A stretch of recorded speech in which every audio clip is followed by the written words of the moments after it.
안녕하십니까 시청자 여러분, 머니투데이 방송 뉴욕특파원 유면석 기자입니다. 네, 오늘은 좀 색다른 분을 만나보려고 합니다. 우리 2026년이 이제 다가왔고 아마 이 방송이 나갈 때쯤 이제 해가 바뀌었을 것 같은데요. 새 화두고 에너지 전환이다, AI다, 금리 인하다, 여러 가지 변수들이 많이 있잖아요. 이런 변수들 그리고 정말 다양한 전망들이 쏟아져 나오고 있습니다. 뉴욕 월가에서 돈을 굴리는 사람들은 2026년을 어떤 시선으로 보고 있을지 궁금해서 오늘은 실제로 돈을 굴리는 분을 만나서 이야기를 들려보고자 합니다. 이 도시에서 160억 달러 이상, 우리나라 돈으로 20조 원을 넘게 굴리는 글로벌 사모펀드의 대표를 오늘 한번 만나볼까 하는데요. 바로 글로벌 사모펀드 중 하나인 엔트러스트라는 곳입니다. 엔트러스트는 1997년에 설립이 됐습니다. 뉴욕과 런던 등 전 세계 한 11곳 이상에서 이렇게 운용 활동을 하고 있는데요. 이 엔트러스트를 진두지 하시는 분이 이제 소피아 멀린이라는 분이십니다. 한국계 여성으로는 아마 글로벌 사모펀드의 첫 CEO라고 보셔도 될 것 같습니다. 이런 분들이 보는 2026년 실제로 어떻게 보고 있는지 한번 들어볼까 합니다. 인트러스트는 나름대로 어떤 성과를 했을 것 같은데 그런 거에 대해서 좀 설명 좀 해주시면 감사하겠습니다. In recognition of the volatile year 2025 has been, primarily geopolitically, the way we have always focused on our investment strategy is recognizing that certain macroeconomic dynamics can be a headwind or a tailwind or actually create an investment opportunity. But we do not try to invest in a manner where any macroeconomic issue can be dispositive to the ultimate success or failure of an investment.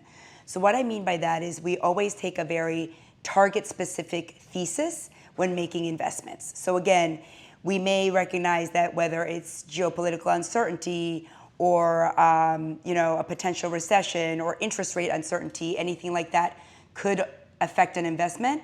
But while being mindful, again, of certain of those dynamics, we are not going to be making any particular investment thesis based on a projected outcome on any such macroeconomic dynamics. So our view is that the US economy has remained relatively resilient, at least on the surface, for a number of years, despite some underlying concerns. The resiliency remains, and it's shown in the overall consumer data. However, if you look one level beneath, you will see that while the consumer and the overall economy has been resilient, it's sort of a nuanced resiliency, right? So it's with the higher income or the higher end where the spending and the strength has remained resilient. So you're seeing a little bit of a bifurcation of the economy. Now, to the extent that that can recover through policy or other governmental support, we think that the resilience will be, a longer-term dynamic. To the extent that this bifurcation continues to expand, not only would it have economic consequences, but you're already seeing it very much in the US. It's obviously very closely tied to also a political divide. And so I think while the US economy has remained resilient, and I think the outlook next year is for that to remain so, especially with a view towards some support from Fed policy. We do recognize that, again, there is this dynamic of a growing bifurcation, both economically and politically, that could cause a broader issue to the extent it is not mitigated. 내년에 인트러스트 컷은 어느 정도로 예상할 것인지.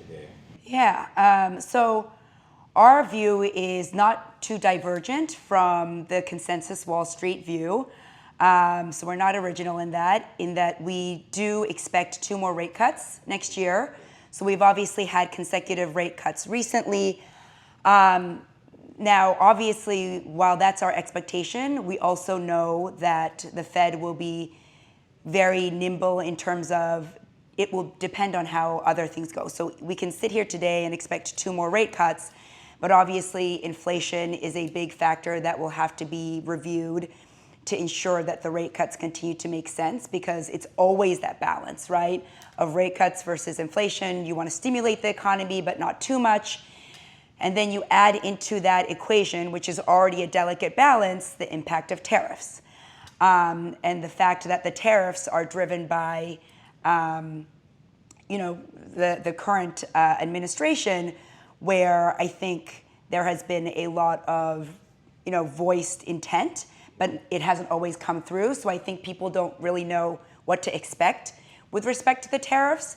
And so that's just an added complication to really predicting how interest rates will go. But sitting here today, I will tell you that our view is, 2 more rate cuts. Also keep in mind that Jerome Powell, his tenure ends in May. So there will be a new chairman announced early next year. So I don't think that will materially change the outlook on interest rates, but the expectation is that whomever is at the helm as the next head will likely be a little bit more dovish. So previously, this is a simplified way of saying it, but it was U.S. was the global leader, globalization, free markets, capitalism. It was more predictable, right? Again, that's a simple way of saying it. Today, it's a great power competition, and there is rising conflict. You see it all across the globe, and really a lot of economic nationalism. And so when you take those factors and compare it to sort of the old era of where it was the clear leader, with the U.S. being at the forefront, it's a very different environment. And the factors that I just noted, would be broad-based, right? Because today, even if there's a conflict in one part of the world, it's very, very difficult not to have it be a broader global, impact. 그다음에 플러스 플랫폼 통해서 한국 조선소에 발주한 사례와 향후 협력 확대 가능성에 대해서 좀 설명해 주시면 감사하겠습니다. Yep, so Entrust owns a business called Purist Marine, which provides global energy customers, so think very blue chip customers, with both transport and offshore infrastructure support. So everything from ship management, vessel design, contracting, operational services, new build supervision. So if you think about what this business does, it is really, the crux of the business is having the vessels that can cater to this business. And so Purist has a number of counterparties that they utilize for purposes of this business, but a primary counterparty is Korea, given their shipbuilding expertise. So since its founding in 2020, Entrust and the management of Purist Marine, we have built a fleet of over 70 vessels. Of that, 17 have been ordered specifically from South Korea. And in the aggregate, that has represented in USD about 2.3 billion into the Korean economy through the acquisition of these 17 vessels. As our Purist business continues to grow, we are looking to add vessels to this business and have about in USD $4 billion worth of pipeline for new orders, for which we are engaged with Korean shipbuilders as counterparties. So, this is a private company, so there's not a ton I can disclose in terms of specific names, but the Korean shipbuilding companies are all household names that Korean investors would know, and they have been close business partners with us, again, since the inception of this business in 2020. So there's a couple of ways in which Purist, separate and apart from the relationship I discussed, is accretive for Korean investors, right? So one, as I said, the relationship that Purist has with Korea is directly contributing to its real economy. So putting aside the financial economy, there's obviously a big initiative in Korea today for productive finance, where there's a recognition that the physical exchange of real goods and services is something that will transition Korea from sort of a following economy or a catch-up economy to a lead economy. And so, what we are continuing to do by investing in the Korean shipbuilding business, creating jobs, and contributing to the real economy is one key takeaway that I think is important for Korean LPs. The couple of other ways in which I think this is relevant to Korean investors is that, like most countries, there are ambitions to become more carbon neutral, right? Be more of a sustainable economy. And so in that regard, what Purist does at the core of its business is something that I think not only Korean investors, but most investors should have an interest in, right? So it was a little bit more in vogue a couple of years ago, and at least in the US, there's been waning interest. But ESG investing, right? There was a reason why it was so popular a couple of years ago, because people recognized that you can make money, but also do, some sort of good in addition to that. So that's the other way in which this particular investment strategy or this business could be relevant for Korean investors. The last is just, this is a company with significant predictable cash flows. And so if I'm looking at some of the stats, if you think about just the contracted cash flows that this business has, right? It has over $6 billion USD in revenue backlog. And again, I can't name them, but with long-standing contracts, the blue chip customers.